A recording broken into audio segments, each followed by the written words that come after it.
ہلاک کرنے کی کوشش کی تھی اور اس کی پوری کوشش تھی کہ کسی طرح نوجوان کو پانی کے اندر لے جائے، لیکن اس بات کا اندازہ طارق کو بھی تھا کہ اگر وہ پانی کے اندر اتر گیا تو پھر مگرمچھ سے مقابلہ ناممکن ہوگا۔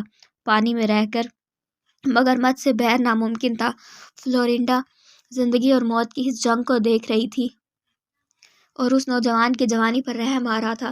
پھر ایک دم سے اس کے حلق سے چیخ نکل گئی۔ مگرمچھ نے اپنی دم سے ضرب لگا کر طارق کو دریا کے اندر پھینک دیا تھا اور پھر خود بھی چٹان سے دریا میں کود گیا تھا۔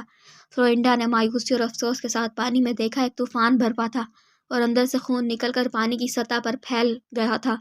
اس کے ساتھ ہی مگرمچھ نے پانی کے اندر سے اپنی گردن نکالی۔ اوف، کیا ہوا ہوگا؟ فلورینڈا کے دل سے آہ نکل گئی۔ وہ سمجھ گئی پانی کی سطح پر آنے والا خون ضرور اسی نوجوان کا ہے، لیکن پھر مگرمچھ نے پانی میں غوطہ لگایا اور اس مرتبہ وہی نوجوان پانی کے اندر سے ابھر کر باہر آ گیا اور تیر کر چٹان پر چڑھا۔